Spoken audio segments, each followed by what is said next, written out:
Muhammad in the Quran and in his teachings allowed his followers to beat their wives into submission, did he not? Exactly. And this is, again, with the practical consequences. The government, the U.S. government has done studies of the places where, the worst places in the world to be a woman. And it's interesting that 11 of the 12 worst places in the world to be a woman in terms of the rights you have are Muslim countries.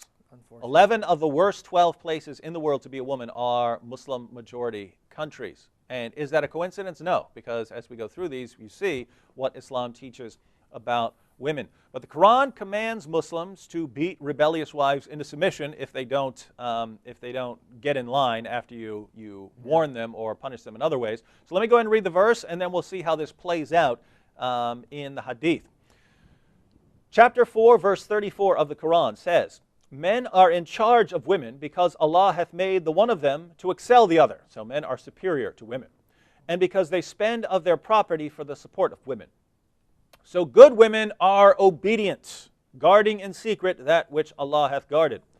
As for those from whom ye fear rebellion." Notice it doesn't say as for those who rebel. It says as for those from whom ye fear rebellion. All you have to do is say, hey, I'm worried about this wife doing something against me. "As for those from whom ye fear rebellion, admonish them and banish them to beds apart and scourge them. Then, if they obey you, seek not a way against them. Lo, Allah is ever high, exalted, great." So if your wife gets out of line, some people say this is all one lump thing. You can just pick whichever punishment you think fits the crime. Others have a little ordering to it. So it's first you warn them, then you banish them to beds apart. And finally, if they don't listen before that, then you scourge them. You beat them until they listen to you. Now, Sam, Westernized Muslims, a lot of Westernized Muslims, they don't like this verse. So what do? They try and Yusuf Ali's translation, he even inserts the word lightly in parentheses improving there, which the is Quran, right? Yeah, he has to improve the Quran because you don't want people thinking they can just go beat their wives senseless here. So we have to say it's beating them lightly. Now, what's the problem with that? Is that we have not only the Quran, we have the Hadith as well. We have, remember, majority of Muslims follow not just the Quran, but the Son of Muhammad, how he implemented the Quran, right? Now, here's an example of how Muhammad implements the ruling of the Quran. This is from Sahih Bukhari. Lest we be accused of quoting a weak hadith, Sahih Bukhari is considered the second most authentic book, second only to the Quran in terms of authority and authenticity. Sahih Bukhari, volume 7, volume 7, number 715. The hadith number is number 715. Let me read it. Narrated Ikrama, volume 7, number 715. Narrated Ikrama, Rifa' divorced his wife, whereupon Abdurrahman bin Az-Zubayr, Al-Qurayzi, married her. Wow, say that 5 times fast, right? Aisha said that the lady came wearing a green veil and complained to her of her husband and showed her a green spot on her skin caused by the beating. Did you hear that, David? A green spot on her skin caused by beating. Does that sound like she got beat lightly? No. It was the habit of ladies to support each other. So when Allah's apostle came, Aisha said, I have not seen, pay attention to this, I have not seen any woman suffering as much as the believing woman.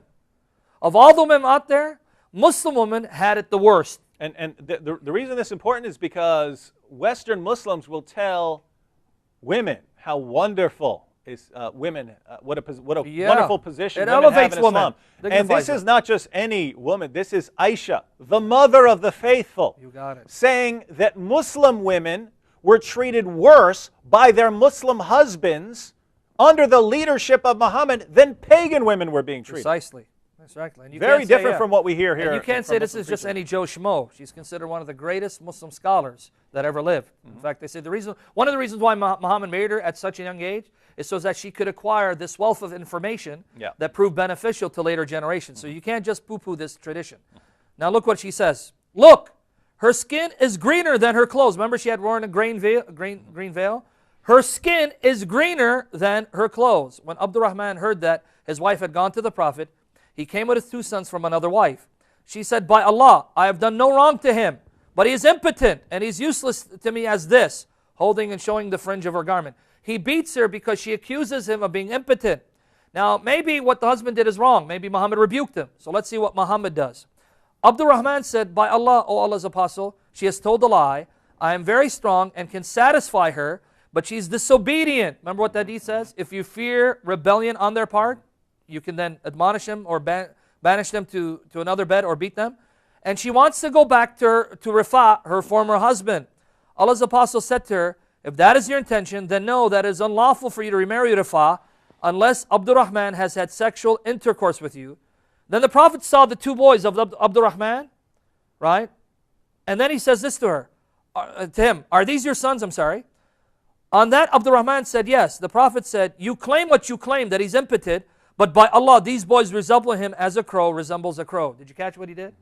Didn't rebuke him, didn't silence him, didn't tell him, how dare you beat her so badly. Did you not know that the beating had to be light? He rebukes her for accusing him of being impotent and does nothing to correct him for the excessive beating. In other words, Muhammad said, well, you're speaking ill of your husband, and therefore what? You deserve exactly what you get. That's the Quranic punishment. So your husband hasn't done anything wrong. So she got what she deserved, according to Islam. Yep. Now, here in the U.S., if you hit a woman, you'll go to jail for that if the police find out about it. If you beat her until her skin turns green, you're in all kinds of trouble, right? You're in all kinds of trouble. But all you have to do, I guess, in a Muslim country is say, hey,